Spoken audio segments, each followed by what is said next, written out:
Hello, in this video I'm gonna show you how to disconnect your QCY MeloBuds Pro from your Android phone.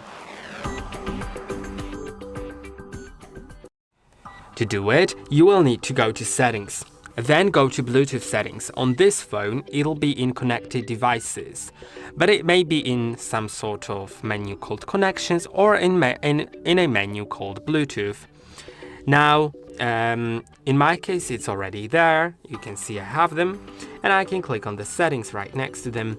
Then click on Disconnect. Disconnecting won't forget them, so next time you put your headphones in pairing mode, they will automatically connect. Forgetting them will make them not connect unless you forget them, connect them manually, and from then on, they will again start connecting automatically. It's just that they will be forgotten by your phone. But the video is about disconnecting, so I'm gonna just disconnect them. Now they are disconnected, and I can very simply connect them by clicking on Connect. Or instead of that, I could also just put them in the case and take them out. They would also automatically connect. I hope that this video was helpful. Don't forget to like and subscribe, and I'll see you in the next one.